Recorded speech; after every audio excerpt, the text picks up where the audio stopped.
Olá pessoal, eu sou Carlos César Almendra do canal Conexão Marxista e vou apresentar para vocês aqui o segundo vídeo da história da conquista do México de William Prescott.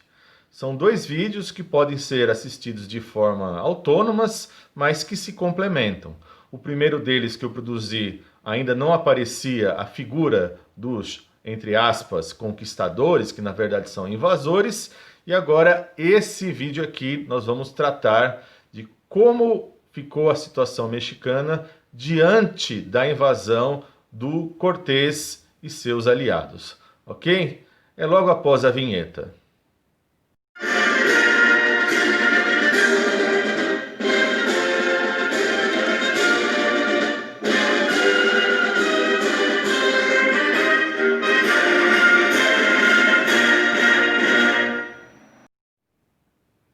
Se o livro 1 mostrava muito a descrição dos povos originários mexicanos, do livro 2 em diante você vai ter de fato aí sim a chamada, entre aspas, conquista do México. E na verdade, antes de se conquistar, tem que se invadir, né? Aliás, quando você coloca essa designação de conquista, meio que suaviza, ameniza, na verdade, toda aquela crueldade, toda aquela violência que foi cometida contra os povos originários. No primeiro vídeo, obviamente eu não deixei claro, não mostrei qual que era o posicionamento do Prescott em relação ao Hernán Cortés, porque afinal de contas, ali ainda, naquele primeiro vídeo, não aparecia na minha apresentação a figura do Cortés, né? Então, para nós agora é fundamental já deixar bem claro qual que é a posição do Prescott. E isso vai se apresentar logo no primeiro parágrafo. Confiram aí esse primeiro parágrafo. Este é o primeiro parágrafo do primeiro capítulo do livro. E no final dele já deixa aí o Prescott claro sua posição em relação ao Hernán Cortés. Vejam lá as 3 últimas linhas. O propósito da presente narração é mostrar a história dessa conquista e do extraordinário homem que a realizou. Portanto, temos aí, do livro 2 até o livro 7, a invasão e conquista, embora em nenhum momento o livro trate como uma invasão, e sim como conquista. E o Prescott temos que situá-lo historicamente, né? Ele é um historiador do século XIX, né? Da primeira metade do século XIX. Portanto, ali você tem um posicionamento pró-Europa, né? Um posicionamento eurocentrista, não tem como escapar disso.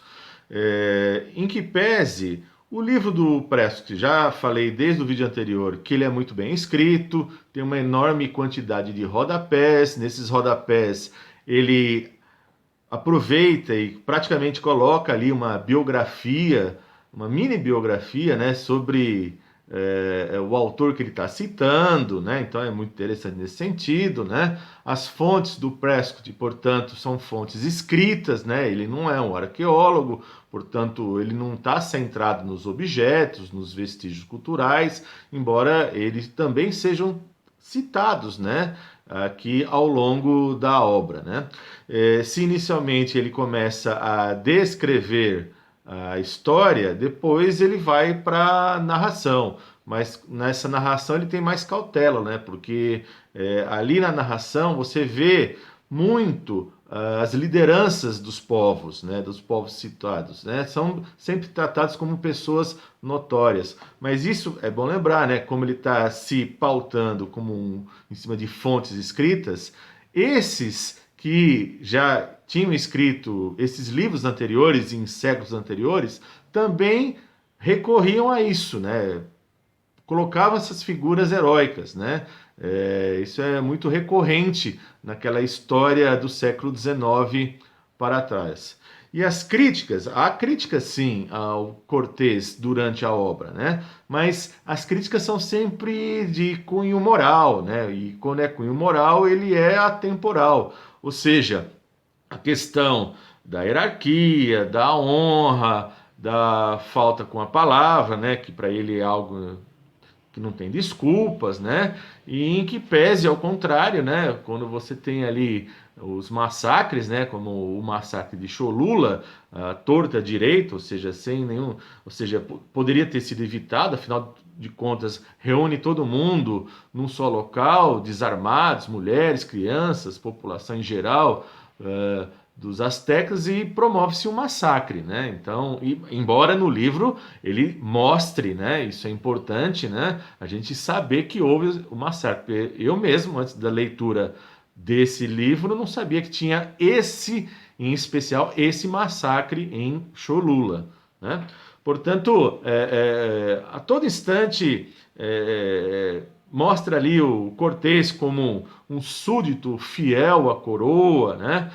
E aqueles que o acompanham, na verdade, vão se tornar homens ricos, mas essa ideia de riqueza ela está subsumida, ou seja, ela está subordinada, né? Subordinada à ideia de que a coroa tem que aumentar seus territórios, né? A coroa tem que ter mais terras e, portanto, mais poder. E ao mesmo tempo em que, quando você vai lendo o livro, muitos momentos parece que você está lendo uma verdadeira novela, né? Ou seja, os personagens ali são envolventes, né? Porque, claro, a figura central é a do Cortés, mas tem aquelas pessoas que foram com ele, né?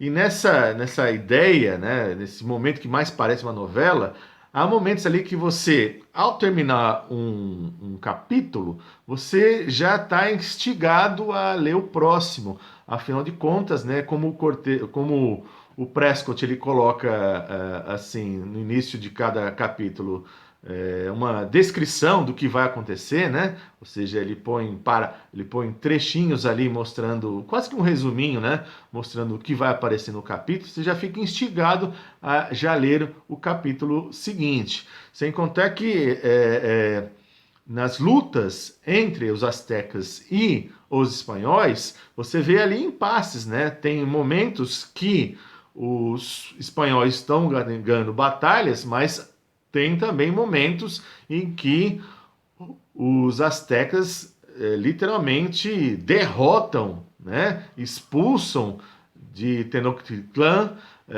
os espanhóis. Portanto, você tem aí esse momento, né? De batalhas, né?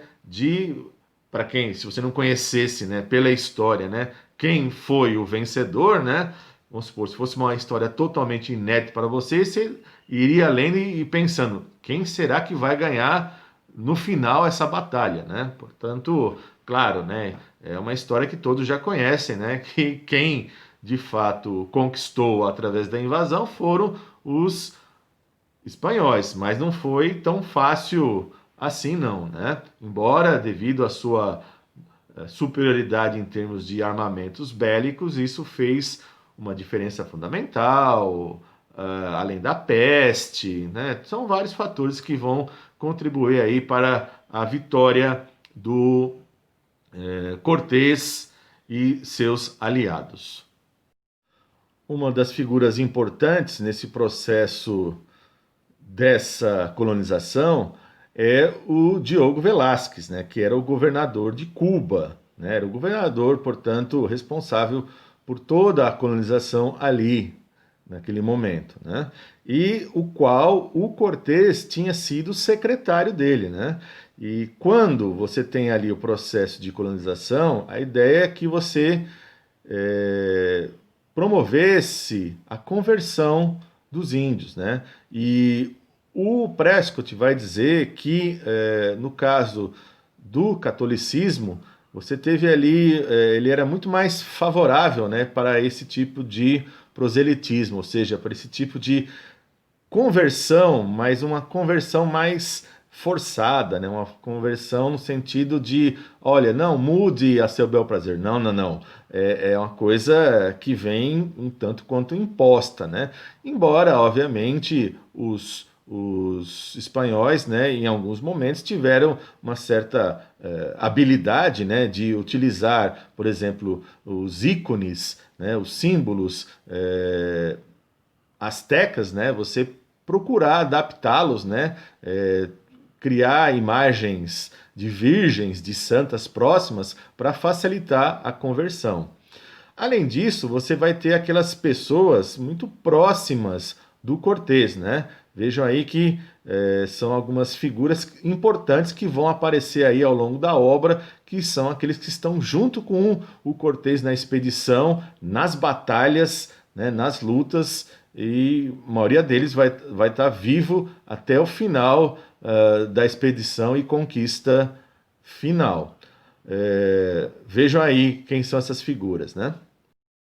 Temos aí junto com Cortés Pedro de Alvarado, seus irmãos, Cristóvão de Olide, Alonso de Ávila, Juan Velázquez de León, que era um parente próximo do governador, Alonso Hernández de Portocarrero e Gonçalo de Sandoval. Então, essas são as figuras importantes que aparecem e são muito citadas ao longo do livro.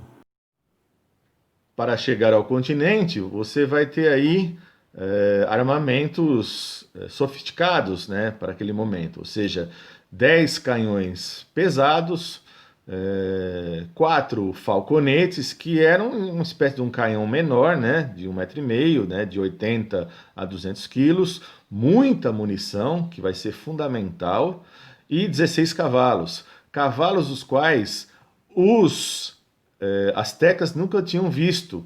E quando vem os homens assim montados no cavalo, se assustam, saem correndo, acham que é um único ser, né? Portanto, vai fazer um diferencial nas batalhas, tanto os canhões, bem como os cavalos, sem contar a própria espada, né? O aço, né? Que também os astecas desconheciam. Portanto, a primeira chegada ao continente, já claro, já tinham indicações, né, de tudo isso, vai ser em Cozumel, né? Ali em Cozumel, uma das figuras ligadas ao Cortés, que é o Pedro de Alvarado, né, ele vai aos templos, né, pegar os adornos dos astecas, né, e com a condição muito violenta, que acaba atemorizando aí os nativos que fogem aí para o interior da ilha, né? E claro, foi tão violento que até o próprio Cortés teve que adverti-lo, né? Conhecem aí, portanto, o primeiro intérprete, né? Que vejam, alguns intérpretes serão fundamentais para os espanhóis lograrem, né? Conseguirem aí os seus feitos de conquista, porque sem isso a coisa ia ficar muito mais difícil, inclusive para você ter os diálogos que serão estabelecidos para entrar na capital asteca, né? Então, o primeiro intérprete que eles vão conhecer vai ser o Melchorejo, né? Melchorejo, que era um nativo de Yucatán, né? E depois, uma figura muito importante vai ser o Jerônimo de Aguilar, né? O Jerônimo de Aguilar, ele é um náufrago de Yucatán, né? Na verdade, a embarcação dele tinha se destruído, né? Seus colegas praticamente todos morreram de fome ou foram canibalizados, né? Foram pegos pelos nativos e devorados, né? Ele conseguiu escapar para o interior, mas caiu nas mãos de um cacique, né? Mas um cacique era um cacique o qual não quis matá-lo, né? Ao contrário, né? Ofereceu mulher, né? Ofereceu a mulher para ele, né? Mas como ele tinha feito votos, né? De castidade como um cristão, né? Um católico devoto, né? Com o tempo ele ganhou respeito dos índios e era o cara responsável por cuidar das mulheres. Mas vai ser, portanto, o Jerônimo de Aguilar uma das pessoas fundamentais para fazer as traduções e a intermediação, onde é bom lembrar, né? Primeiro, antes de chegar lá na capital, Tenochtitlan, né? O Cortés vai circundando as cidades, os povoados, né? Claro, alguns ele vai massacrando e outros ele, conforme chega a notícia de massacre, alguns já vão desistindo, né, e vão se tornando submissos, né, subordinados aí ao comando dos espanhóis, sem contar que algumas cidades que odiavam o comando brutal que você tinha ali dos astecas, né, então outros povos não astecas tinham rivalidades para com os astecas, que os viam, né, se viam como explorados em relação aos astecas. Portanto, se aliam de fato aos espanhóis para combater os astecas. Isso também é um fator que acaba ajudando nessa conquista deles. Uma vez que já tinham o primeiro intérprete, que era Jerônimo de Aguilar, 8 dias depois, ali em Tabasco, na região de Tabasco, os espanhóis promovem uma guerra, claro, vencem facilmente e, obviamente, vão conquistar para si uma escrava que é Marina. Marina, que é o nome dado pelos espanhóis, né? Ela é chamada de Malinche. Malinche em espanhol seria, espanhol mexicano seria tradutor e ao mesmo tempo traidor, tá? Então, se você vê por aí, esse nome Malinche também dá essa dupla função, em função dessa personagem muito importante, porque Marina vai ser escrava do particular do Cortés, ela já tinha habilidade de 3 línguas, né? Ela era filha de um cacique que morreu, depois ela vai ser comercializada, e quando ela vai se tornar escrava em Tabasco, ao acontecer a guerra, ela acaba sendo entregue para o Cortés, né? Então ela tinha facilidade em absorver línguas, aprende rapidamente o espanhol com o convívio e passa a ser a tradutora ali nas empreitadas do Cortés pela região antes de chegar à capital, e assim ele vai fazendo, portanto, seus conchavos, tendo ela como tradutora, né? Ela vai ser, portanto, a escrava, a secretária, a tradutora e, segundo o Prescott, que para mim foi um exagero, né? Vencida pelos encantos do Cortés, vai se tornar amante, né? Marina que entendia que o espanhol era a língua do amor. Portanto, Cortés, né, que era casado, é bom lembrar, né, como um bom cristão, como um bom católico, né, é só mais um dessa hipocrisia presente no catolicismo, onde o indivíduo adquire o matrimônio até que a morte o separe, jura fidelidade, mas não raro, aliás, muito frequente, a pessoa acaba tendo amante. Cortés começa agora a se relacionar, a ter conhecimento dos povos que viviam em torno da capital do Império Azteca, muitos deles inimigos do próprio Império, a começar pelo povo de Tlaxcala. Tlaxcala, onde você tem ali uma cidade muito forte que nunca foi conquistada pelos astecas e eram verdadeiros inimigos dos astecas, portanto, serão aliados dos espanhóis. Além disso, você tem ali os povos totonacas, né? Os totonacas se espalharam por Puebla, Tabasco, também por Veracruz, né? Cuja principal cidade, né, é Sempoala, e também onde você teve no passado a capital El Terrim, né? E quando o Cortés chega a Sempoala e conversa com o cacique, né? Porque, vejam, a partir das primeiras batalhas, rapidamente vai se espalhando as informações dessa chegada desses humanos, né, diferenciados, né, esses seres diferentes, né, mais altos, cabelos escuros, barbudos, né, pele super branca, né, que rapidamente batalhavam e dominavam, né? Portanto, havia toda aquela profecia que o império ia cair, isso era muito presente lá entre os povos ligados ao Império Azteca, né? Seja entre os aztecas, sejam outros próximos, né? Então havia essa ideia de que esse império iria cair, né, rapidamente. E, obviamente, o cacique dos Totonacas, lá de Sempoala, vai dizer que tem mais 30 cidades que poderão apoiar os espanhóis para combater contra o Império Azteca. Então vejam que como é que vai se fechando o cerco, como é que vai se montando as alianças contra o Império Espanhol. E vejam,